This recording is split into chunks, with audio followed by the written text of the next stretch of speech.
Semua berawal dari perubahan kecil di planet kita. Awalnya, orang-orang melihat bulan jadi lebih terang dan agak besar. Tapi nggak ada yang mau ambil pusing, bulan mempengaruhi pasang surut air laut di bumi. Air mulai membanjiri pantai, tapi bukan itu tragedinya. Banyak ikan mendekati daratan, ada cumi-cumi raksasa, anglerfish, dan hewan laut lain di dekat pantai. Padahal biasanya mereka hidup di laut dalam, keanehan lain terus bermunculan setiap hari. Burung nggak lagi terbang ke selatan saat cuaca dingin, tapi mereka ngebentuk kawanan besar dan berterbangan tanpa tujuan di sekitar perkotaan. Dulu, bulan bisa membantu navigasi burung di alam, tapi sekarang mereka nggak tahu lagi harus terbang kemana. Di lautan luas, kapten kapal mengamati arah kompas makin gak stabil, jarumnya terus muter-muter ke segala arah karena kutub magnet bumi berpindah posisi, bulan terus mendekati bumi tanpa alasan yang jelas. Gravitasinya juga mempengaruhi gravitasi planet kita, lalu ngefek ke perubahan iklim, perilaku makhluk hidup, dan medan magnet. Hujan bisa mengguyur tempat kering dan daerah dingin mulai memanas, ekosistem di seluruh dunia jadi kacau, orang yang tinggal di dekat hutan bisa sewaktu-waktu mendengar lolongan serigala, perubahan kondisi bulan bikin serigala lepas kendali. Satelit alami kita ini kian terang dan terus membesar, tapi belum ada hal kritis yang terjadi, orang-orang masih tenang karena mereka nggak mau memusingkan soal akhir zaman. Tapi kemudian, bulan mencapai titik kritisnya. Ceritanya kamu lagi jalan kaki sambil ngedengerin musik, lalu tiba-tiba ada orang yang nyenggol kamu dari belakang. Ya udahlah ya, mungkin dia lagi buru-buru. Saat kamu ngelanjutin jalan, ada cewek yang nyenggol bahumu. Sambil buru-buru pergi, dia cuma bilang, "Maaf ya, tapi kamu sempat ngelihat ketakutan dalam sorot matanya."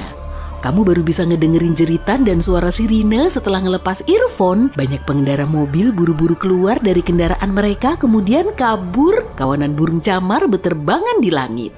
Di antara banyak suara dan kehebohan ini, kamu bisa ngedengerin suara khas. Kayaknya itu suara air. Kenapa ada suara air? Padahal kamu lagi ada di perkotaan yang jauh dari laut. Sesaat kemudian ada gelombang besar yang membanjiri jalanan. Dan gelombang ini bergerak ke arahmu. Kamu bergegas memasuki gedung terdekat dan naik ke lantai 10. Dari sini kamu bisa ngelihat genangan air yang membanjiri kota. Arus kuatnya telah menyapu kendaraan, bangunan, dan pepohonan. Ternyata ada hiu dan hewan laut lain di dalam air. Banyak orang cuma bisa ngumpet di dalam rumah dan atap rumah mereka. Bencana ini melanda seluruh kota. Di dekatmu ada TV yang menyala dan dari situ kamu tahu kalau banjir juga melanda banyak negara di seluruh dunia. Tsunami besar menerjang kota-kota pesisir dan di beberapa tempat ombak laut bisa mencapai ketinggian gedung 30 lantai. Banyak kota porak-poranda dan banjir besar ternyata baru permulaannya. Bulan mengelilingi bumi dan menjaga planet kita tetap pada porosnya. Bulan bikin cuaca di bumi lebih stabil dan membantu makhluk hidup berkembang. Tapi sekarang, keseimbangan ini rusak. Bulan terus mendekat dan mengubah gravitasi planet kita. Bumi bisa sedikit miring ke samping dan memicu banjir besar di seluruh dunia. Bayangin kamu lagi megang gelas berisi air, kalau gelasnya dimiringin, air di dalamnya akan tumpah kemana? Hal serupa juga terjadi dengan lautan kita. Bulan gak cuma mendekati kita, tapi juga melayang sambil mengitari bumi. Tiap putarannya bikin jarak bumi dan bulan makin dekat. Hal ini menyebabkan bencana alam di berbagai tempat. Pergerakan air sangat fluktuatif. Semua air ini kemudian mengalir lagi ke jalanan dan ke pantai. Air laut akan datang lagi ke perkotaan saat sore hari. Waduh, kayaknya petang udah muncul tuh. Langit semakin gelap, padahal saat itu baru pukul 3 sore. Bulan mengubah kecepatan rotasi bumi dan bikin siang hari kita berjalan lebih cepat. Bulan menutupi hampir seluruh langit dan menerangi planet kita. Dari bawah kamu bisa ngelihat kawah bulan yang sangat besar. Objek ini masih bisa kamu lihat saat matahari bersinar karena jaraknya sangat dekat. Di beberapa tempat bulan juga menghalangi sinar matahari. Setelah air surut, banyak orang mulai keluar rumah, tiba-tiba gempa mengguncang. Jalanan kelihatan retak-retak dan banyak rumah rusak parah. Di jalanan juga ada tanah longsor, lempeng tektonik di seluruh dunia bergeser. Bayangin ada 2 bola magnet yang saling mendekat, salah satu bola itu adalah bulan dan satu lagi inti bumi. Menurutmu ada apa aja sih di atas inti bumi ini?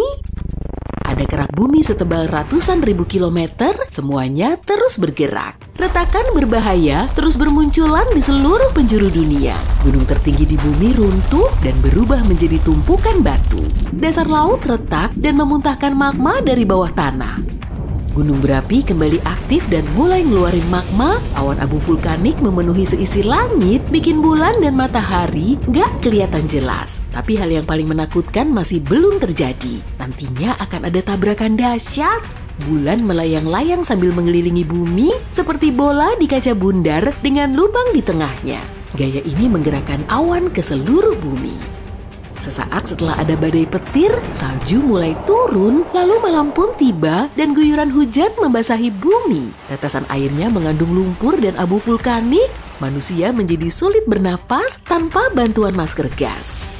Tekanan udara terus berubah, sejumlah orang mengalami migrain parah dan sebagian lainnya mengalami nyeri sendi. Tapi mereka nggak terlalu memusingkan soal kesehatan. Manusia perlu nyari cara agar bisa lolos dari tabrakan. Tatanan gravitasi baru akan terbentuk saat bulan menabrak bumi. Daratan akan berubah bentuk, ada yang menyatu menjadi daratan raksasa, dan ada juga yang terbagi menjadi daratan kecil. Energi yang dihasilkan dari tabrakan ini bisa ngebakar semua oksigen di atmosfer dan bikin bumi kita nggak layak huni.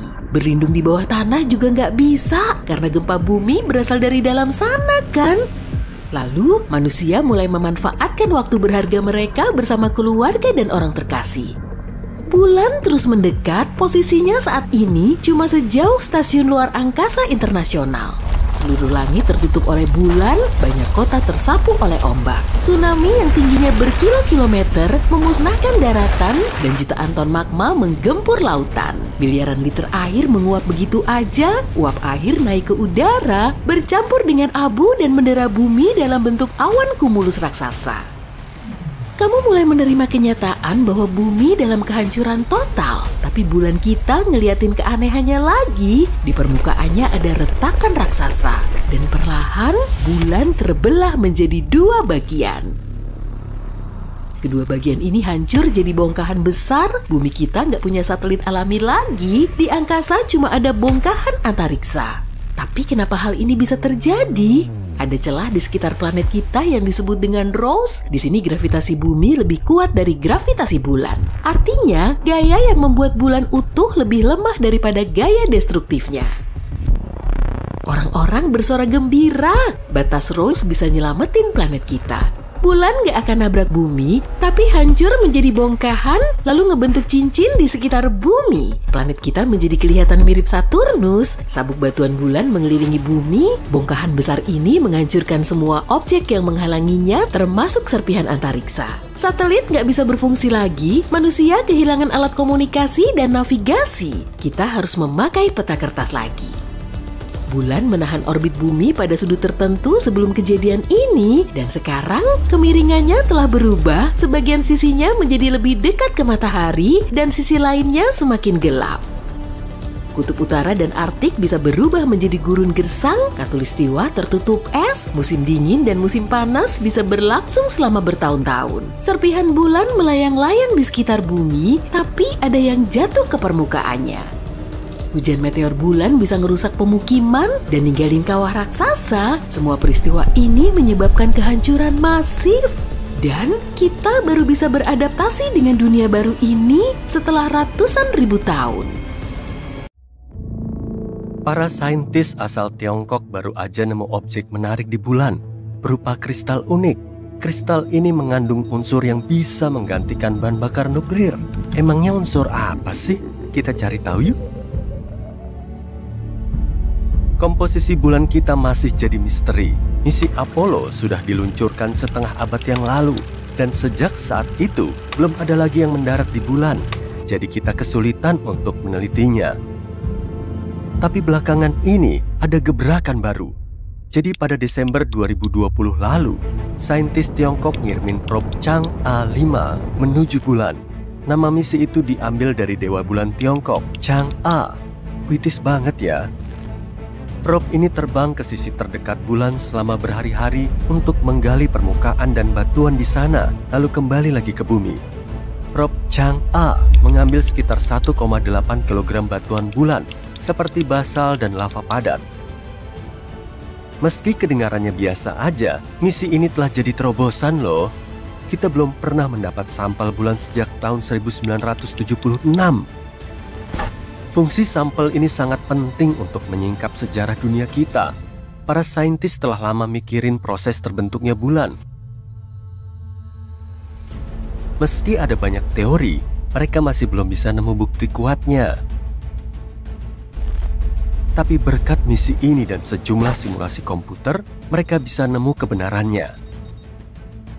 Bulan terbentuk jutaan tahun yang lalu saat ada planet Katai menabrak bumi. Ukurannya sedikit lebih kecil dari Mars. Pecahan bumi melayang di luar angkasa, tapi sebagiannya menetap di orbit kita. Lalu, pecahan ini saling menyatu dan membentuk bulan. Peristiwa ini pasti nyeremin banget kan? Tapi ternyata proses terbentuknya bulan merupakan fase terbaik untuk planet kita. Tanpa satelit cantik ini, lautan kita cuma akan jadi genangan kecil dan kehidupan di bumi gak akan muncul. Temuan ini dianggap penting tapi masih perlu digali. Dengan meneliti sampel batuan tadi, para saintis di lembaga riset Beijing nemu kristal langka. Kedengarannya biasa aja kan ya? Apalagi monokristal transparan kecil setebal rambut ini juga pernah ditemukan di bulan. Kristal ini terbentuk akibat aktivitas gunung berapi mirip batu delima di bumi. Di lokasi kristal ini ditemukan, pernah terjadi letusan gunung berapi sekitar 1,2 miliar tahun yang lalu. Berarti kristal cantik ini sudah berumur 1 miliar tahun. Fokusnya bukan ke situ sih, tapi kandungan bahannya. Kita belum pernah melihatnya. Peneliti dari Asosiasi Mineralogi Internasional telah mengonfirmasi komposisi ini nggak ada di bumi. Kristal ini disebut Chang'e, yang juga diambil dari nama dewa bulan. Keren ya?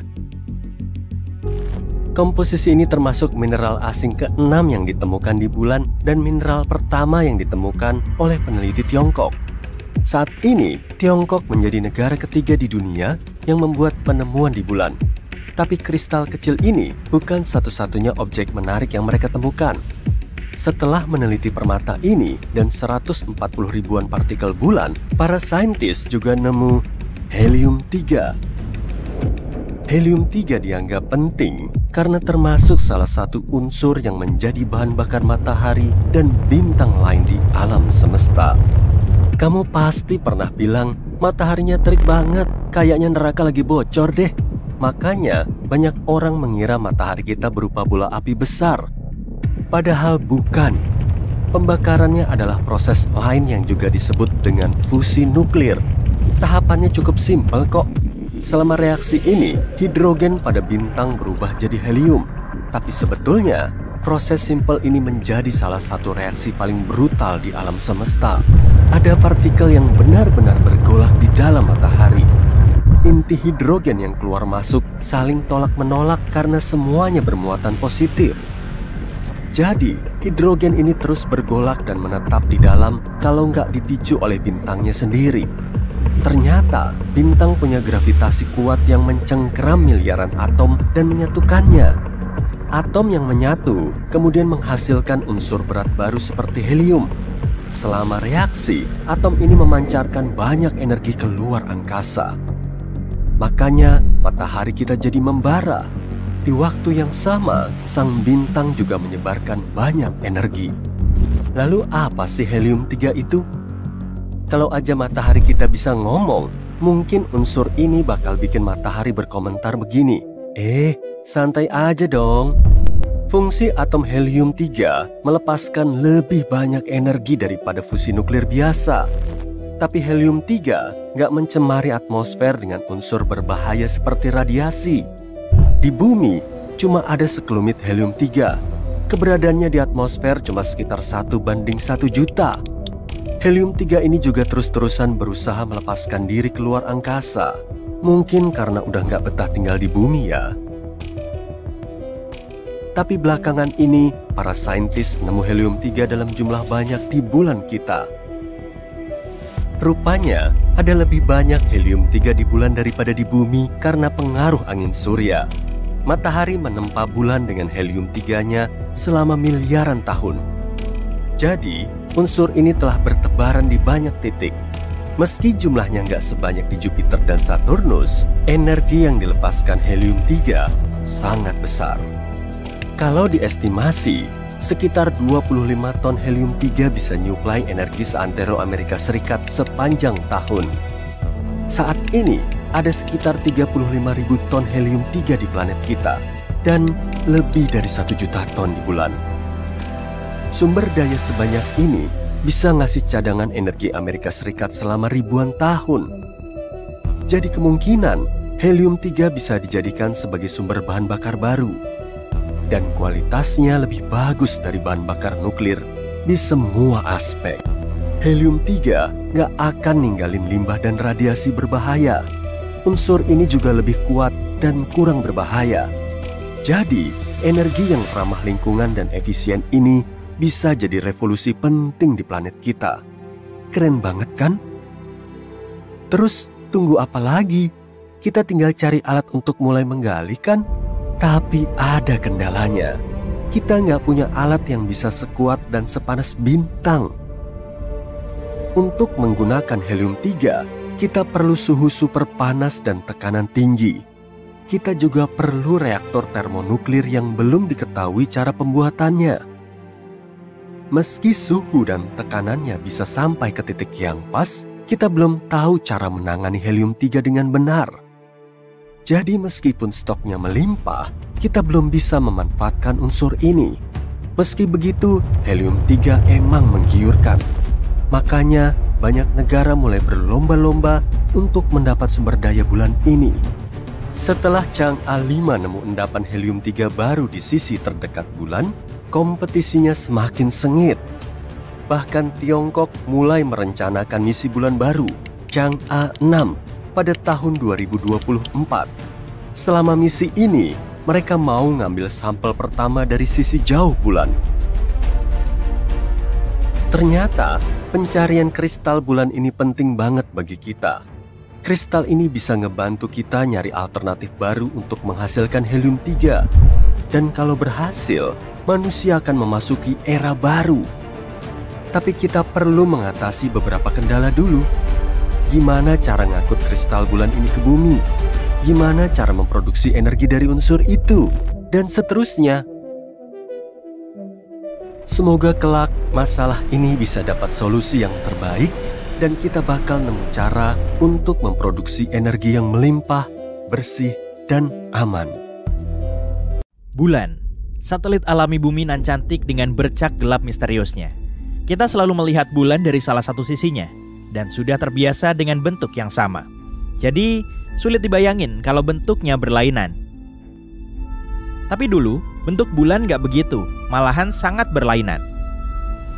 Bayangin, ada satelit besar bercahaya terang di atas langit yang memicu tsunami panjang. Nah, biar lebih jelas, kita balik ke masa lalu yuk. Nanti kita akan ngeliat tampilan bulan dalam versi jadul. Bulan terbentuk sekitar 4,5 miliar tahun yang lalu. Kala itu, planet biru kehijauan kita masih berupa bongkahan batu merah membara yang melayang tak tentu arah di ruang angkasa. Kita masih belum punya bulan, dan satu hari di bumi cuma berlangsung selama 6 jam. Jadi siang harinya cuma selama 3 jam. Banyak gunung berapi meletus secara bersamaan, memuntahkan gas beracun ke angkasa. Meteorit terus-terusan menghujani bumi. Dan di saat yang bersamaan terjadi Big Splash, atau dalam istilah ilmiahnya disebut hipotesis tubrukan besar. Jadi menurut hipotesis ini, ada objek sebesar Mars yang jatuh ke bumi. Sedangkan ukuran Mars cuma setengah kalinya planet kita. Jadi benturan ini nggak terlalu parah, tapi cukup destruktif. Benturan kuat ini mampu merobek lapisan luar objek tersebut dan juga bumi. Kemudian intinya menyatu dengan inti bumi yang padat. Banyak sekali pecahan bumi yang berhamburan ke ruang angkasa. Jadi beginilah proses awal pembentukan bulan yang menurut sains dikenal dengan istilah proses diferensiasi telah dimulai. Proses ini terjadi pada semua planet di awal pembentukannya. Karena benturan itu sangat panas, kebanyakan gas dan cairan dari pecahan bumi ikut terbawa, sehingga cuma menyisakan permukaan batu yang relatif kering. Di bulan memang ada air dan gas, tapi jumlahnya sangat sedikit. Gravitasi bumi yang cukup kuat mampu menahan pecahan batu panas ini di orbitnya. Dan lama-kelamaan, semua pecahan tadi saling menyatu. Bahan kimia yang terkandung di dalam batuan kemudian menyebar ke berbagai lapisan. Besi yang lebih berat tenggelam ke bagian dasar, sedangkan unsur yang lebih ringan membentuk bagian permukaan. Dalam waktu 100 tahunan, cincin uap, debu, dan lelehan batu juga menyatu. Gugusan terbesar dengan gravitasi terkuat menarik banyak partikel lain dan lambat laun menghasilkan bulan. Bentuknya mirip bola gelembung merah yang panas membara. Tapi ternyata inti bulan yang masih baru lahir ini sangatlah kecil. Bahkan di dalamnya cuma ada sedikit besi dan unsur berat lain yang sangat diperlukan untuk menghasilkan objek seperti planet.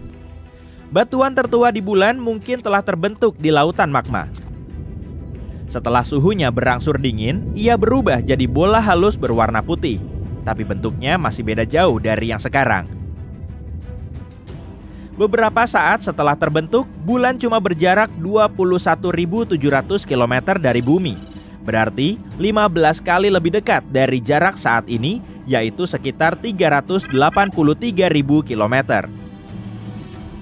Pasti ngeri banget ya ngeliatin bulan yang lebih gede dan terang kayak gitu. Mungkin kelihatan bagus, tapi tetap nyeremin. Dan pastinya jarak yang begitu dekat telah menyebabkan gelombang raksasa di bumi. Planet kita mengalami tsunami terus-menerus. Bulan juga berputar sangat cepat dan gak cuma satu sisinya yang menghadap ke bumi. Tapi bisa dibilang, bumi dan bulan saling memberi pengaruh positif. Dengan adanya bulan, satu hari di bumi berlangsung selama 24 jam. Poros bumi juga miring sejauh 23,5 derajat dari garis edarnya mengelilingi matahari.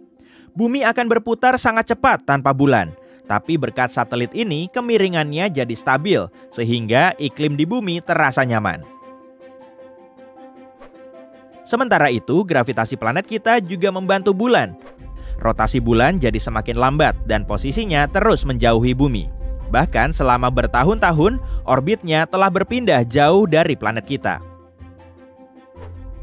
Tapi posisi bulan terkunci secara pasang surut dengan bumi, sehingga periode rotasi dan periode orbitnya tetap sama. Artinya, kecepatan rotasi bulan pada porosnya sama dengan kecepatan perputarannya mengelilingi bumi. Makanya, sisi bulan yang menghadap bumi selalu sama. Saat bulan bergerak menjauh, gelombang pasang di bumi jadi lebih tenang. Kemudian, air bisa mengalir ke berbagai tempat terpencil di planet kita. Saat itulah, kehidupan di bumi mulai muncul. Tapi selama evolusi bulan, hal apa aja ya yang terjadi di permukaannya pasca pembentukan bulan? Satelit alami kita ini melewati tahap kanak-kanak dan remaja yang penuh dengan kehebohan. Jadi nggak heran kalau sekitar 4 miliar tahun yang lalu, tata surya kita juga mengalami kekacauan. Dan saat bulan masih berumur 600 juta tahun, ia digempur banyak meteorit dan asteroid besar. Semua objek angkasa ini nggak cuma mengganggu bumi, tapi juga satelit alaminya. Bahkan, peristiwa ini menjadi tabrakan paling kuat dalam sejarah bulan dan meninggalkan banyak kawah besar yang dipenuhi batuan hitam. Ternyata nggak cuma bumi loh yang jadi target benda-benda langit. Sebuah planet Katai pernah menabrak bulan, ukurannya sebesar Ceres atau objek terbesar di sabuk asteroid yang letaknya di antara Mars dan Jupiter. Benturan ini menghasilkan basin kutub selatan Aitken dan mengubah bentuk bulan secara total. Kamu bisa ngelihat area gelap di sisi jauh bulan nggak? Itu loh, di sebelah selatannya. Ini adalah basin kutub selatan Aitken. Diameternya sekitar 2.600 km, dan basin ini terbentuk oleh tabrakan tadi sekitar 4,3 miliar tahun yang lalu. Planet Katai yang menabrak bulan juga membawa banyak senyawa kimia kompleks dan unik yang sekarang bisa ditemukan di seisi bulan. Senyawanya mulai melepaskan banyak panas, meleburkan sebagian mantel bulan dan ups! Tahu-tahu malah memicu erupsi gunung berapi tuh. Karena erupsinya sangat dahsyat, banyak magma tersebar ke seluruh permukaan bulan. Lama-kelamaan, magma ini menjadi dingin dan meninggalkan bintik gelap yang biasa kita lihat. Namanya adalah Mare Bulan. Kawah di Mare Bulan jauh lebih sedikit daripada di dataran tingginya. Dan selama 1 miliar tahun terakhir ini, bulan gak aktif secara geologis. Palingan cuma ada meteorit yang sesekali mampir. Intinya, bentuk bulan berubah secara total akibat kejadian ini. Dalam kondisi luluh lantak, bulan kita memasuki masa dewasanya. Itu pun masih kacau balau karena sejumlah meteorit kembali menggempurnya. Meski efeknya nggak begitu parah, tabrakan serupa lumayan sering terjadi. Peristiwa ini meninggalkan banyak kawah dan lubang di bulan yang mungkin telah merusak mantel. Sebagian tabrakan membuat kawah besar yang sudah ada semakin dalam. Kerak bulan juga terus menipis. Bagian atas kerak bulan yang dipenuhi kawah ini kemudian dijuluki sebagai dataran tinggi bulan. Oh, area yang berwarna putih terang itu ya? Dataran tingginya. Tapi akhirnya alam semesta semakin tenang dan rupa bulan kelihatan seperti sekarang. Masih ada banyak hal yang belum kita ketahui tentang satelit alami bumi ini. Para saintis juga belum bisa ngejelasin sebagian momen dalam sejarah secara akurat. Tapi mereka terus melakukan penelitian. Informasi tentang bulan gak cuma berguna untuk nyari tahu soal bulan, tapi juga bisa ngasih gambaran yang lebih lengkap tentang sejarah tata surya dan seluruh ruang angkasa. Semoga suatu saat nanti kita bisa menyingkap semua misterinya.